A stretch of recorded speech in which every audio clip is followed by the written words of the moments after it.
This is a juicy one. Boy, this is going to go down. We might wormhole instead of rabbit hole with this word and just leap across dimensions. At least that's my instinct of what's going to happen with the word instinct. Awesome. I'm so glad that you have joined us today. This is Neurospicy Dialogues, and it is going to get spicy. I have a hunch. This is Kimberly. I'm Cara Jean. And today's word is instincts. So kick us off, Cara. Yeah,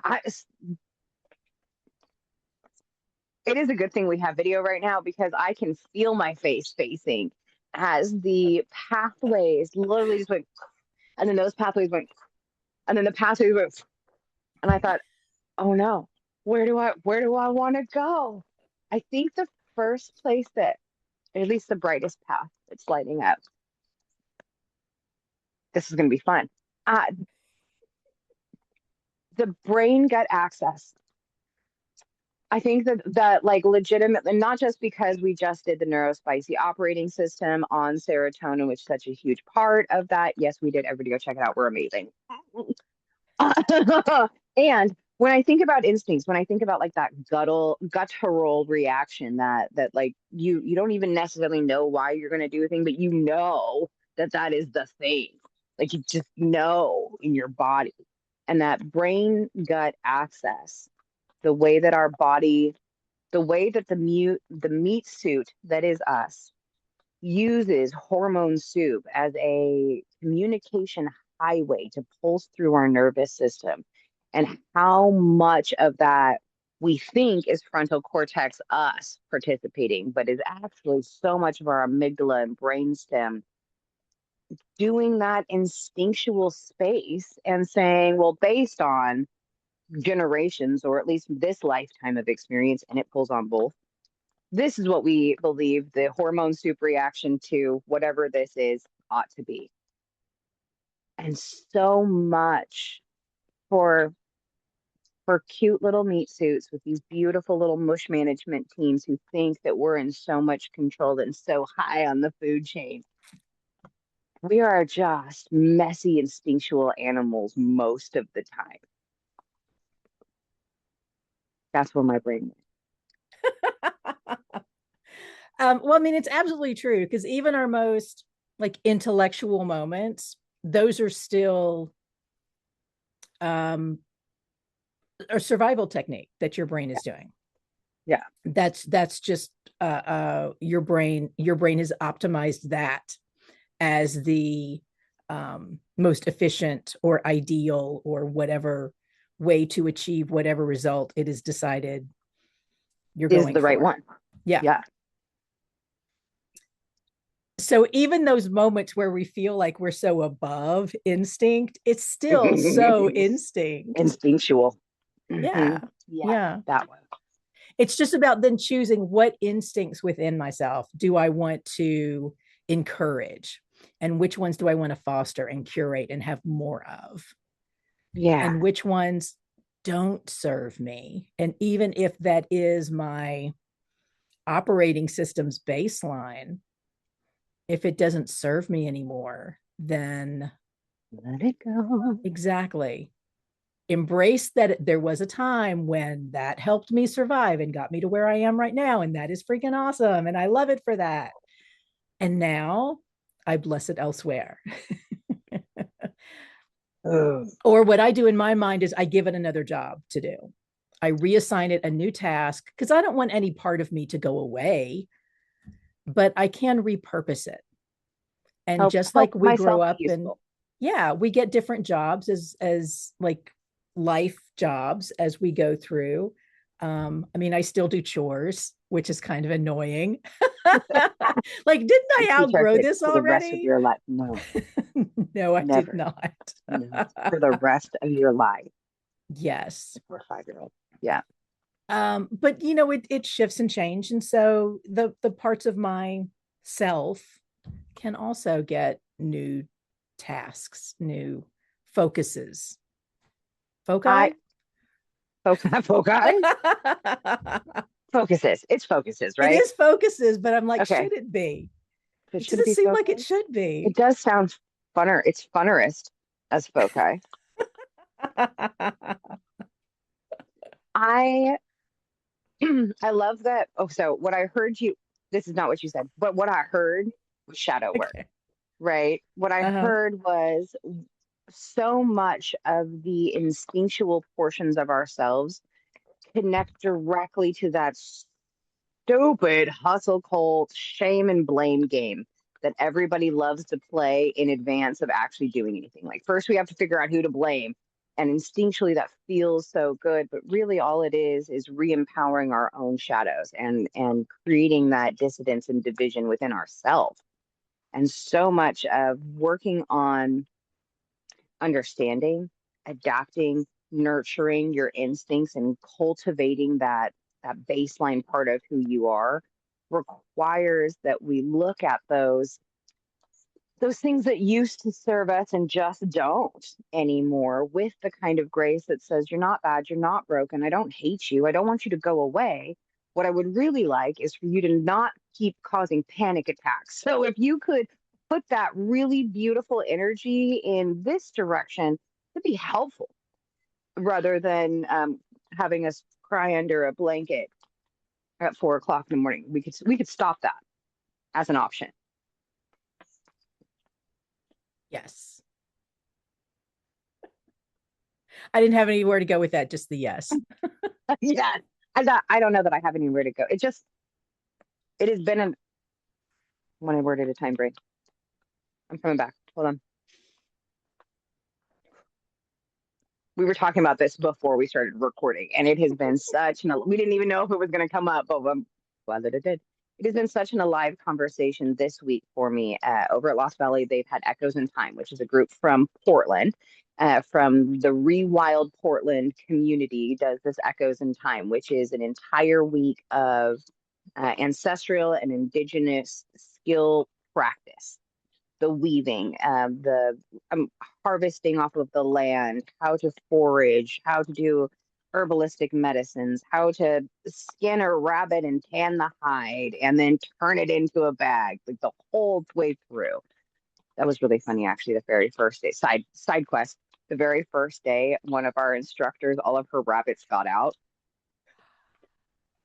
because they were all brought in for slaughter, and the kids didn't know that's what they were being brought in for as fodder for the course. So they spent a couple of hours wrangling, caught all of them in the middle of our 87 acres of forest, managed to catch these rabbits.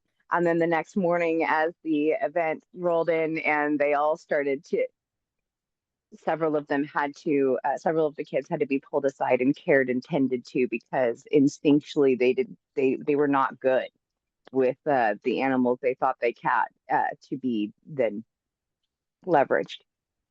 Yes.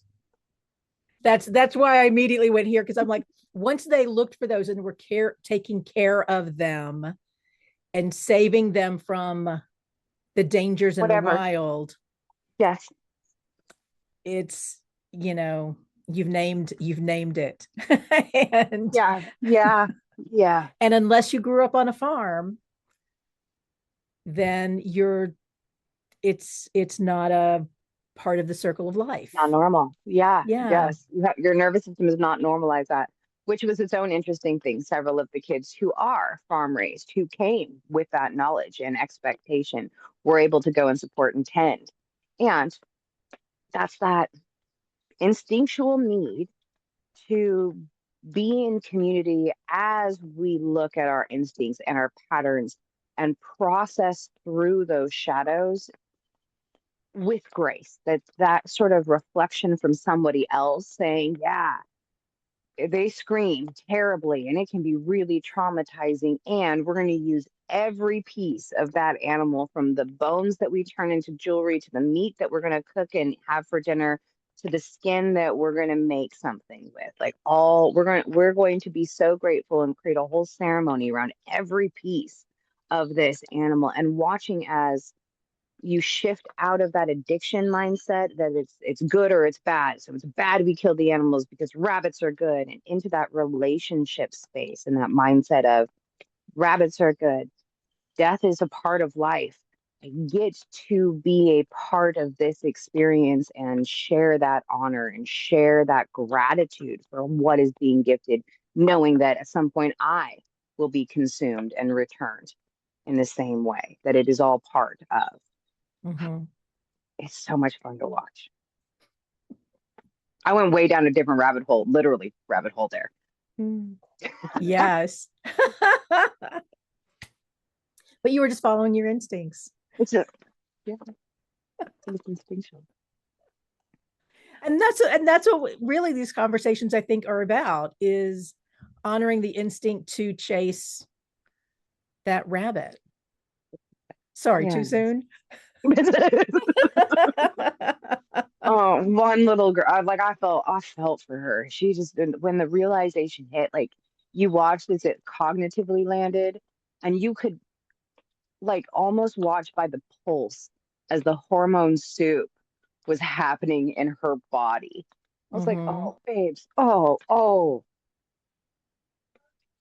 it's been decades, but I remember still the first time that I was like, you're gonna what? To who? On Yeah. purpose? But it's Mm-hmm. cute. Yes, I do want dinner. Oh, I get it. Been having that whole I mean, decades ago, so I'm a little detached from it. But boy, watching it Right. fresh in somebody else's nervous system. Oh, mm, yeah. Yeah. Yeah. Bambi. Mm, all over again. Yeah. Yeah, we talked Yeah. didn't we talk last week about Disney and how Hmm. um I got to, as problematic and as issue wrought as the legacy of the individuals involved might Yeah. be, Nicely said. there is so much that I learned from that. Yeah. Just like Mr. Rogers was a more direct way of educating, Yes. but the stories and the way that they really did form my relationship to the world. I gotta say I owe a lot of that to Disney, Absolutely. good and bad. All of the above. Yeah. And it allows for me to Sleeping have Beauty, that. I still have so many issues with Sleeping Beauty. That one just I appreciated It's yeah. Maleficent and how it sort of shifted the narrative on that story a little bit. But Yeah. I was never a fan of the damsel in distress, please come save me, some benevolent superior person to me. Right. Yes. Anytime a character can be played by a teapot, and this is no insult to Mrs. Potts, Angela Lansbury, for crying out loud. is amazing. But in Sleeping Beauty, this is how it was described to me, and I went, "Oh yeah, yeah." Anytime one of the main characters in Sleep, it's literally named after her, and Mm-hmm. other than a dance scene at the beginning and a dance scene at the end, like she could have been played by a teapot. Like you could have put a teapot in, and the main character is does nothing for the bulk of the. That's a that's a terrible main character. Yes. Ooh, Right. Yeah. Well, yeah, the named character, the the named titled character is more character. accurate. Yeah, Yes, because she wasn't the protagonist. you Because it really was his story. yeah, and the cheating. Sorry, now we're gonna go down the rabbit hole of this movie. I bet that The for one cheating. I of don't the remember that part of the story. the What's the cheating cheating? in the Disney one. So the three fairies tell the prince that they can't help him, that he has to be able to escape on his own, as they then proceed to help him by literally turning arrows into flowers and giving him a magic Oh, sword. And like even in the original story, they're like, oh yeah, no, there's nothing we can do except for all of these things that we're gonna go do. And I thought, is this because we're cheating or because Faye lie? And we just don't want to name it. Maybe a little both. I don't know. And I guess technically they don't lie, they just manipulate reality. Yeah. It's the lore. But I mean, he couldn't have done it on his own. Which had So, that been a intentional part of the story, I would have loved that. Of course, that's like the tale of the ant. Little dude can lift literally 3 times, 5 times his body weight and is never intended to do any of that work alone. Like we're not right. supposed to do this by ourselves. And if that had been an intentional part of the story rather than a cheat, I got feels. Well, I love maybe that it was a movie too, lesson which is for the crazy. adults. It wasn't a child lesson, it was the adult lesson. And I think that is what I love. Why I will forever love Disney and fight me on it. I'm good with it.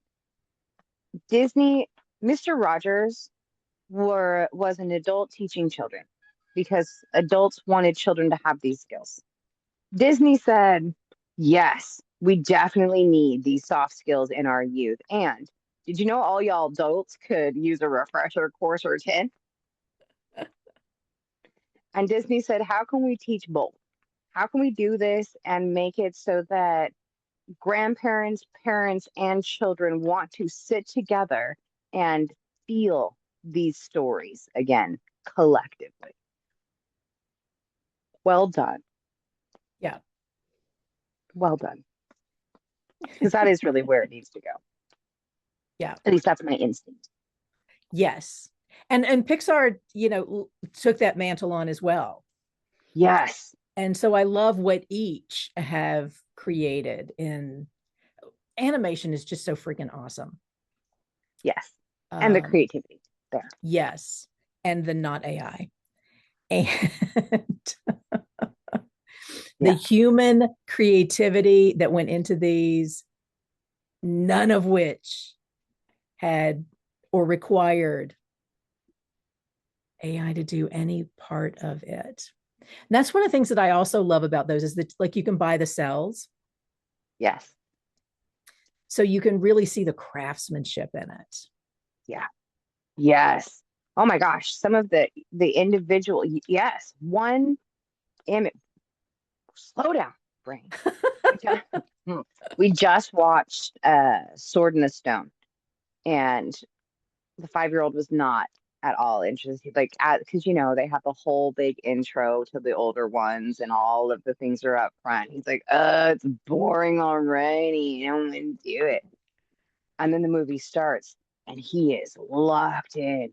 And he's like jumping and excited, and things are going on, and he's up into it and far. He is every single scene is such a dynamic opportunity to not just see what the main characters are doing, but the details and the background behind them and the color and the yeah, he was like, okay, that was wonderful.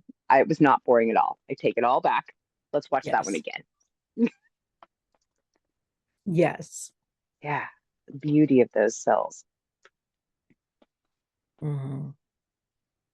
And it was the complication of of making it was honored. Hmm. Yes. Like they could have come up with shortcuts for it. I mean, eventually, like technology did, but if that had been the goal, Walt could have poured money into creating shortcuts to create those. No, he poured money into artists Yeah. and said, please innovate in what way feels good for you. Mm-hmm. Mm, say what you want. I like that, dude. Maybe not the whole business, but that guy. That guy was the right kind of crazy. Well, parts of him. That part of him was Definitely. really awesome. Yeah, that's fair. Again, Well, complicated. like It was most creatives. exactly. And you kind of have to put that asterisk on anybody at certain times in our history. Period.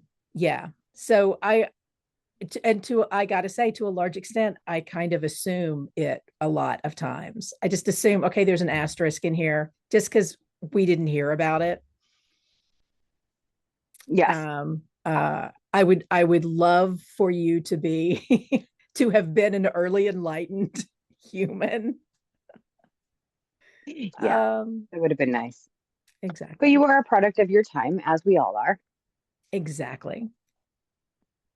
Yeah. Yeah.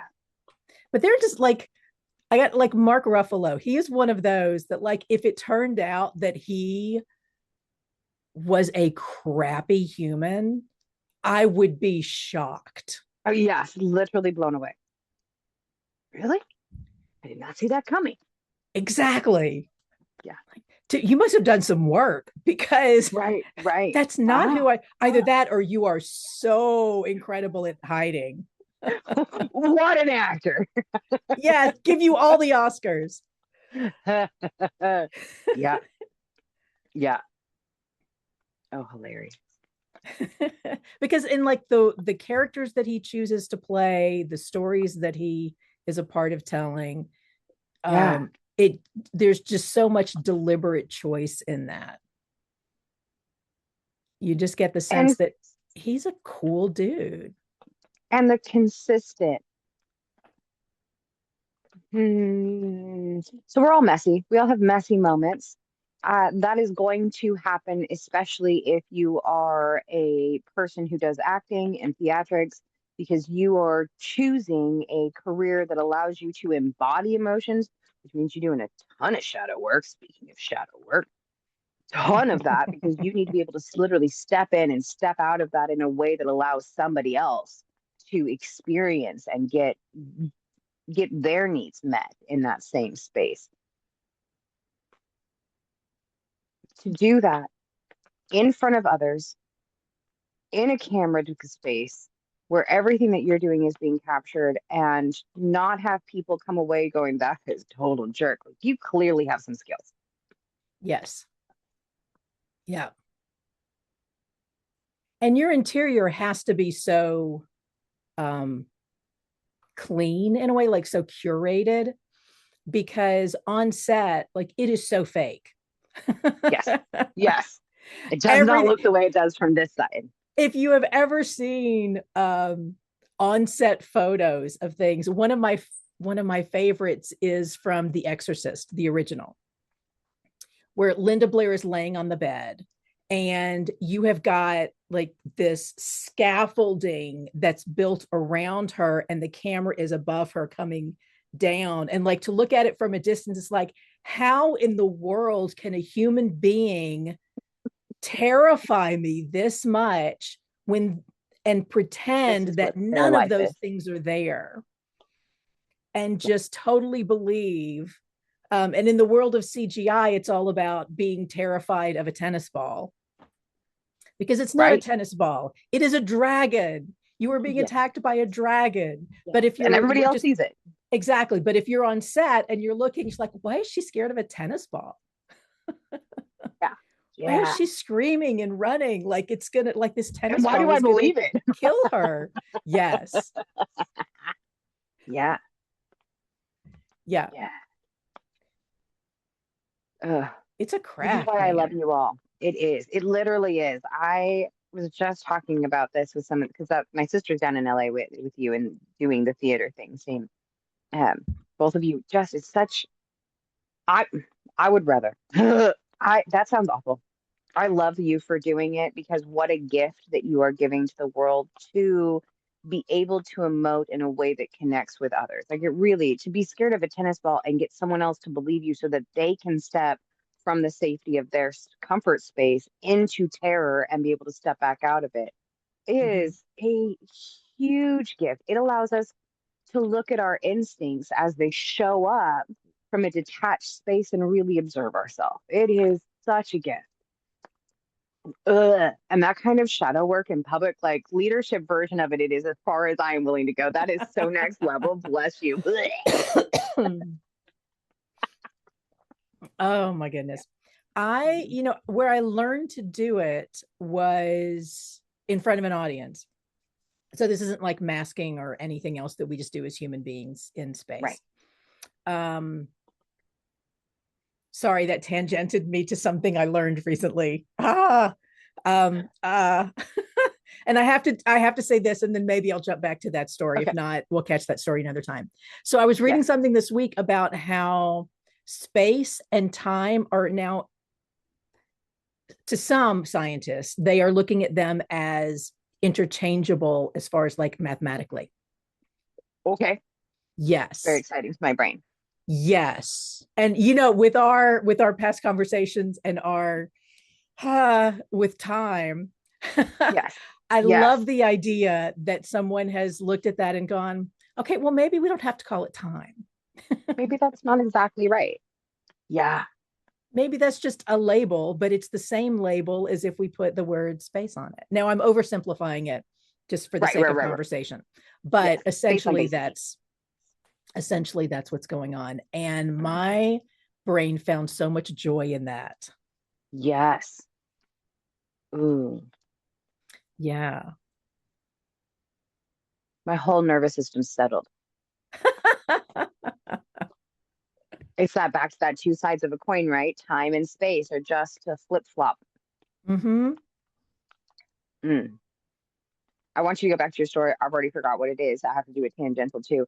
I got caught this week with some of the Echoes crew. So I have a tendency of, I have an unusual relationship with time and space. The way I navigate that is often disorienting to other humans.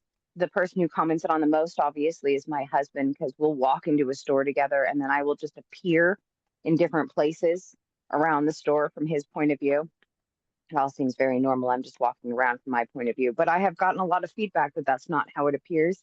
And it happened loudly this weekend as I was navigating the space that we have this event and heading to the office to do some meetings and then jumping back in to like make sure the tensions are good and monitor what's happening in that space and then jumping back. Several folks were like, "How are you?" I time, space, illusions. Yeah. Okay, do you remember what your first story was? Yes, I do actually. Good. It was where I first learned to uh, the pretending on stage for the sake of the audience. And it was when I was first cast at the Center for Puppetry Arts, which, if you are in Atlanta, freaking awesome. Loved working there. I did several shows there. And it was Alice in Wonderland. And I Mm. was the human in this world of puppets. And so I think one of the reasons why I got it was because at the audition, I was always looking at the puppet rather than looking at the puppeteer. And that is something that I guess a lot of newbies like have to make that brain shift into. Yeah. But for me, it Yeah. just like once I told my brain this is where your attention goes, I was like, okay, cool. And then the other was just like There it the is. radio voice was coming from here, but it was coming out of here. Yeah. Um, and so that's what was for me, because it used a lot of different. It used check black, which is where you have a black screen behind, and then the puppeteers are all dressed in black with like black hoods and the whole thing, so they disappear and you don't even see them, as Right. so you just Completely see this into the puppet background. that looks like it's floating in space for the audience. So it really gives that sense of Right. real. Just so you know, you're on camera, Cara, so while you're doing that. Stop talking to people in the background. It's Yes, just me. There's the nobody here. whole Don't worry about I it. know the whole time and space may have created an instinct of I am invisible, but I'm not. I'm not. not I'm not. invisible. I'm getting better at this. Sorry, you were saying? Oh, anyway, so that really prepared me for working on camera, where you have to uh ignore, and you have to like really put these blinders on, and nothing exists outside of this bubble that we are creating of the reality of this world and this experience and this moment. but The it one, the bubble is a I just popped challenge. so hard right now. Yes. Yeah. Also why I don't do what you do. Yeah.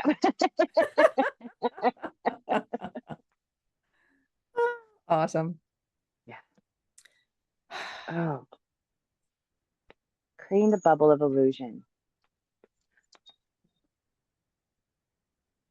I feel like so many of the practices I hear, my instinct is that so many of the practices that I hear in theater are really those foundational practices for humaning, right?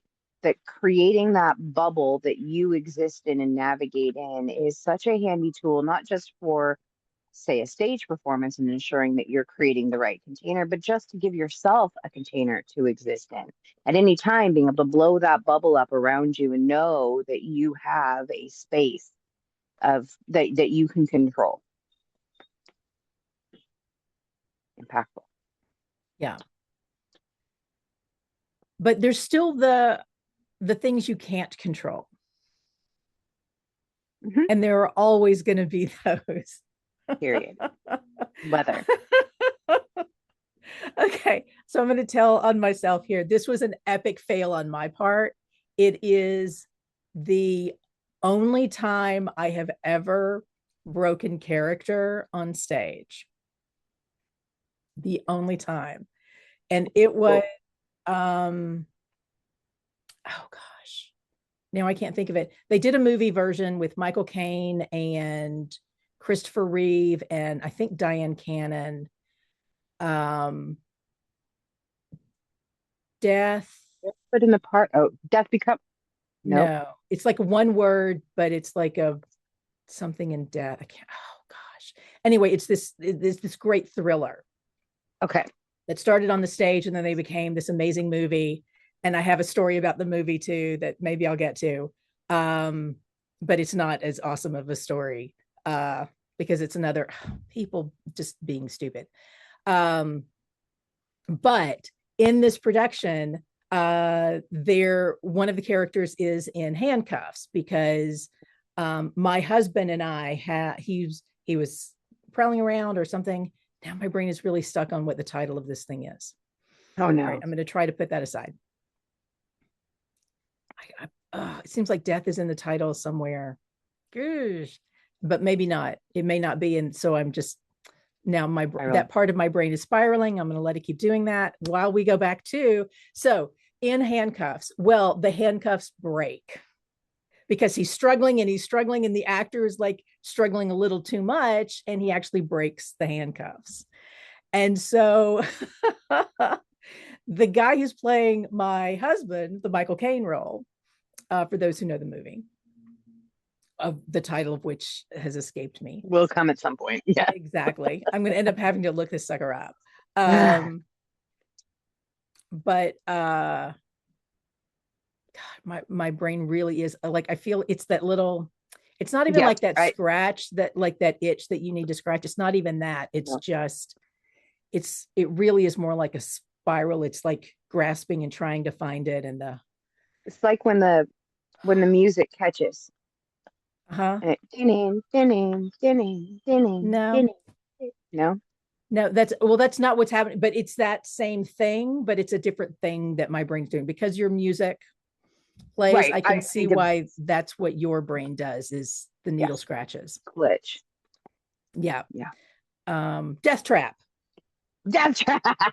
Thank you. That part of my brain can come Oh, back. good movie. Okay. Yes, yes, I know, right? Like it's such like there's so many twists Yes. and turns to it, Yes. and it's just beautifully crafted, beautifully Yeah. crafted.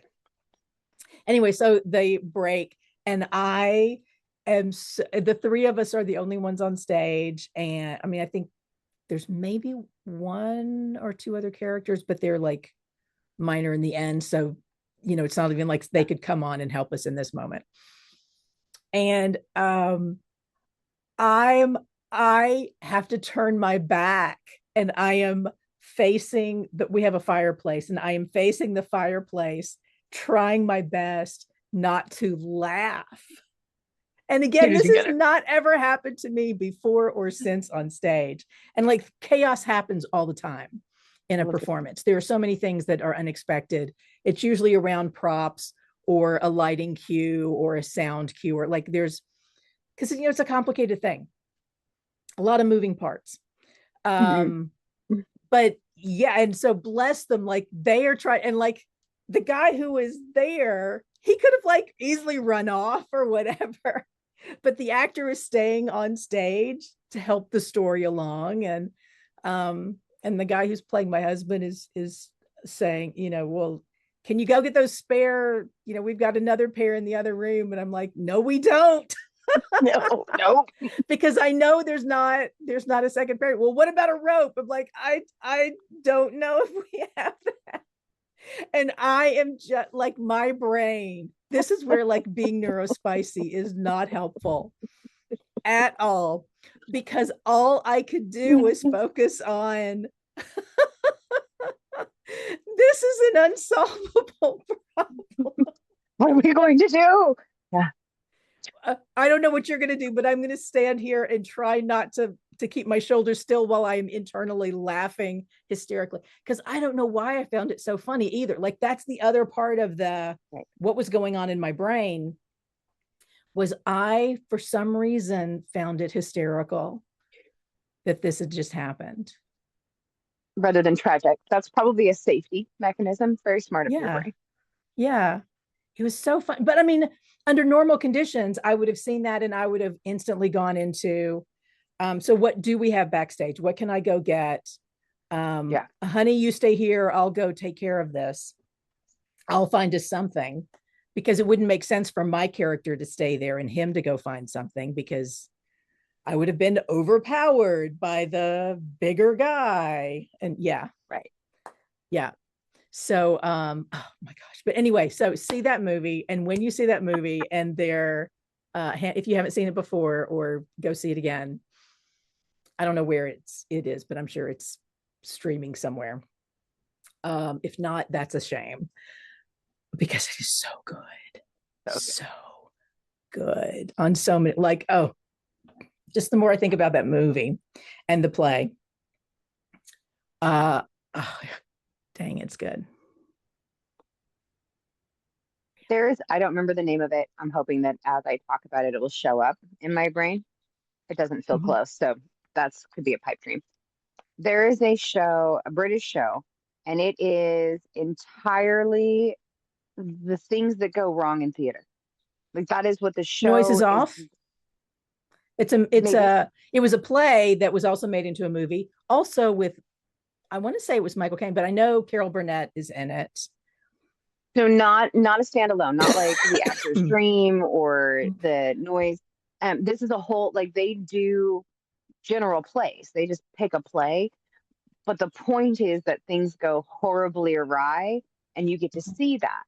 My my the scene that plays with rent-free space in my brain a lot is the villain has just delivered his line, right, and dropped the ball, and now he is going to himself out of the door, right? So he's and the door doesn't open.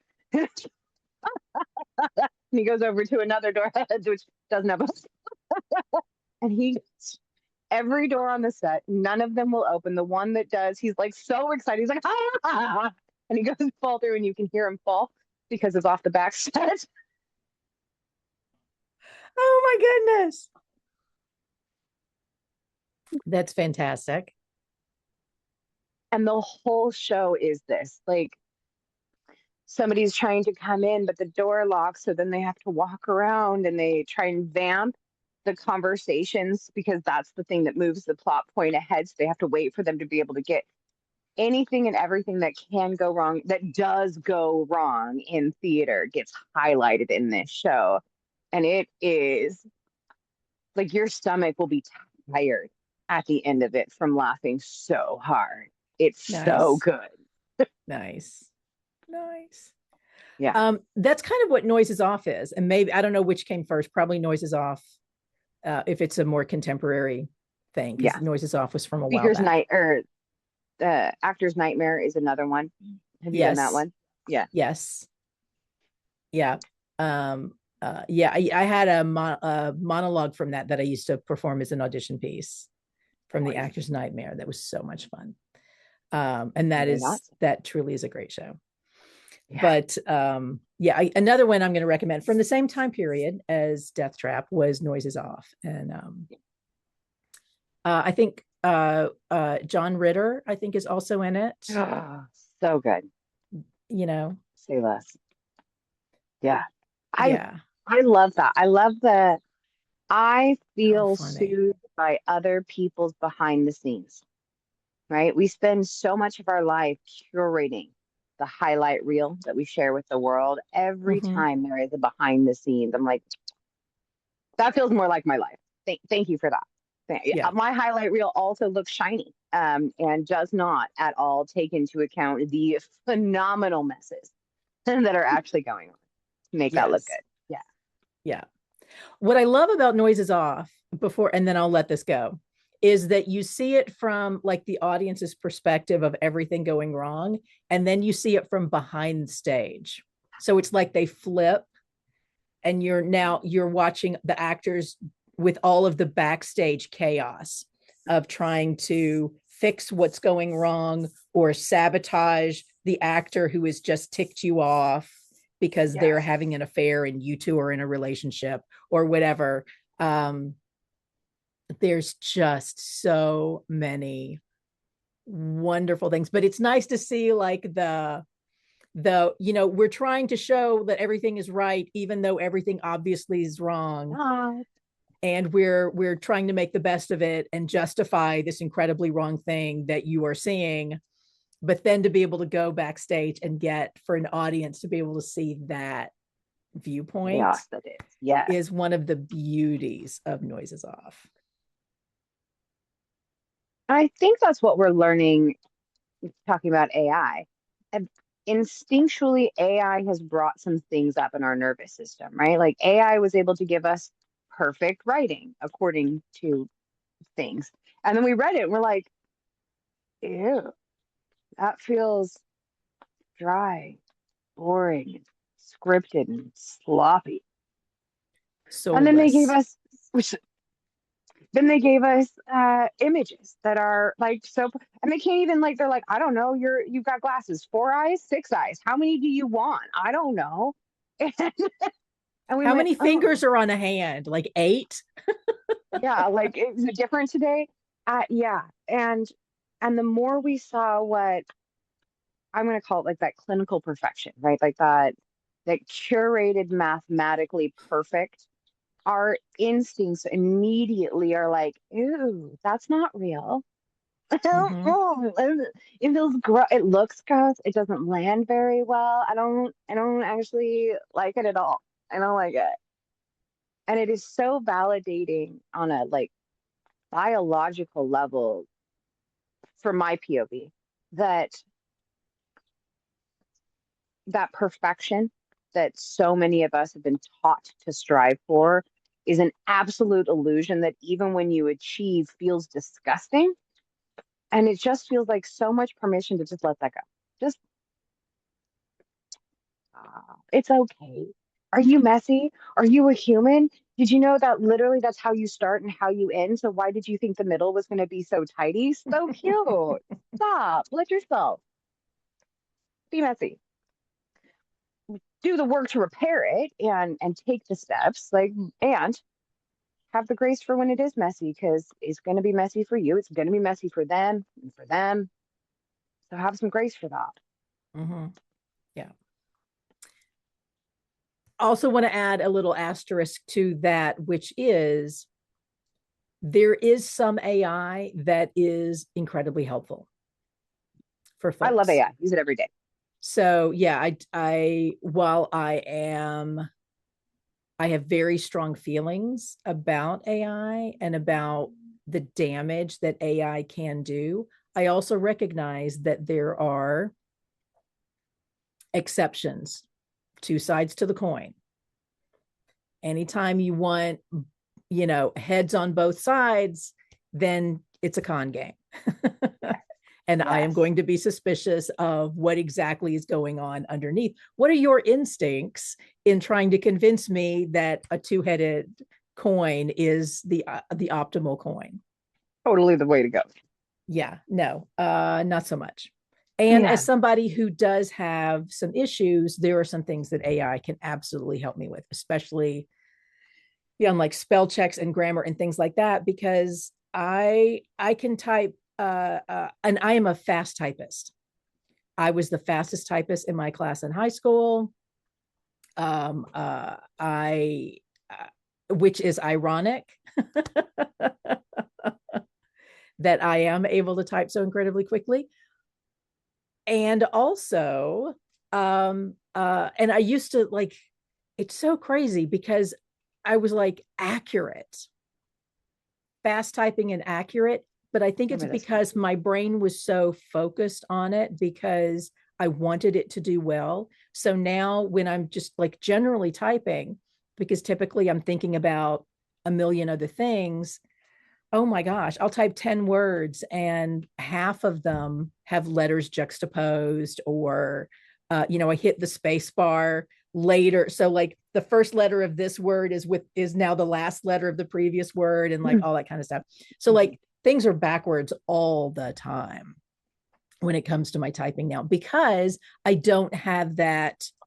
I am typing this off of this thing that I am looking at, or I'm listening to dictation and I am just typing that because that's not my life. Yeah. And I don't want that to be my life. I First no, off, thank I'm you. not, I'm not just type like, when the things were in the book, uh the fox and jumped the whatever that thing was that we used to have to type that got all the Yes. letters, all the QWERTY test or whatever. Yes. Um all of that stuff was just something that was on a page and I am just typing it. And I'm like, when was Mhm. the last time that was a thing? Yeah. When was the last time did we ever have to like just type something that already existed as type? Like that's not a thing that we do anymore. And I don't know We how don't they have to. teach I do. typing now. I don't know how they teach it, No idea. but hopefully they don't do it that way because that's so not legit. That's not legit. I'm assuming they I teach typing somewhere. I still But even use that technique. typing from looking at written stuff Yeah, and I will typing. literally print out a document. It's part of the way that I like second and third draft something, right? Uh-huh. So I'll get it all written the way I think that I want it, and then I will print it out and I will just start retyping it right from the page because my brain will automatically edit for flow as I'm doing it. Interesting. Yeah. I Okay. yeah. Cool. But I also am now realizing right now in this I am this second old that I literally have never seen anybody else doing, No. but it's a I use it regularly. I'll work with my Google Doc and my Google AI and my Chat GPT and my Claude, and we'll do a whole thing, and then I'll print and retype the entire thing to put it back into my language. And then I'll retype that from within the document. I will literally split screen and retype again. Wow. Okay. Well, I just learned so much about me. Nope. That's not my take at all. I'm trying to think of like because the only things that I would go back and in a sense recreate would be when I'm doing a second draft. Like I did the first draft of a script and now I'm ready for the second draft. But typically when you do a new draft of when it comes to scripts, it's not wordsmithing. Right. It's like you're doing major structural things. If you're to the point of wordsmithing, you're already at like draft 7 or 8. And then it is just about polish. You do a polish pass at that point. Um, Now I do it like step three, maybe again at seven. the polish version Just this or this whatever your this your weird thing that I voice. do. Turning it into your voice, you're voicing it. Yeah, or just rewriting the entire, like literally just I will change structural things at that point. It Mhm. is my brain just once it's already structured. Oh, I'm learning so much about me right now. I hope you all are enjoying. Thanks for that. I so a parallel in my life around this is when I trained myself very early on to speed read because I love books and I want it faster. I want the story now. I would like to just absorb it osmosisly. Would be great if I could just lay. Instead of that, what I learned is to speed read so that I could get it faster. And in speed reading, uh, my brain edits things that I'm reading to collect pieces, right? Because it's not just AI that likes to be wordy. I think people like, I think that's where AI learned it is we love to be real wordy and we will use lots of words to say things that could be said in 5 words. Uh, We're one of Charles my favorite. Dickens. Yeah, Yes, Louis L'Amour. We're just really want to exactly. tell the whole of it. Yeah. And I love that for us. Also, my brain doesn't love that. My brain would like it in 4 words or an acronym, if you could, please. That would be beneficial. Thank you. Yeah. So my brain does that while I'm reading. And that tracks to why I want to retype the thing because I'm really just eliminating words and moving plot points around as I'm doing it because it feels better to say Mhm. less and accomplish more. I like to work from bullet points. Smart. So yeah, so I have sort of like I'll create an outline and then I script from the outline of it. To me, that has become my efficient way of doing it. Because if I see those words, then and again, this is just part of how my brain is wired. And then typing my word, like take reading that, translating it, and then typing that, my Yeah. brain gets tied into knots with all of that. So that's not a system that works for me. Love that it works for you. Yeah. By the way, My did you brain is know translating at all times. Charles Dickens was paid by the word, which is one of the reasons why he is so wordy? Good job, Charles. Way to leverage Yes. that. Mm-hmm. Yeah. So that's why his it can be a little. Uh, this could have been a memo. Yeah.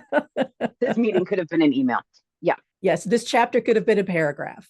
Yeah, Yeah. Yeah. because when you get paid by the word, you're going to write a chapter. You're going to add some words in. I would. That makes total sense to me. Exactly. Yes. Let me describe this Absolutely. meal in minute detail. Yeah. I always think of Clement. Hold on.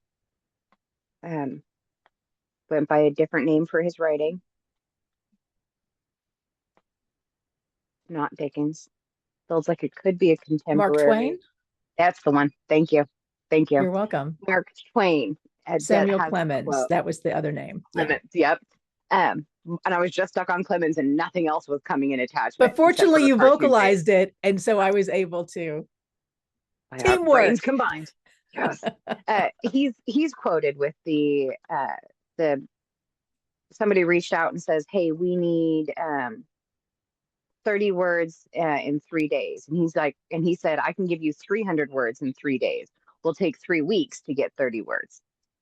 Because that it is substantially easier to say lots of words to say a thing that you want to and get somebody else's brain to try to understand because if you use enough words maybe their brain will all then understand the thing versus saying I would like you to understand this.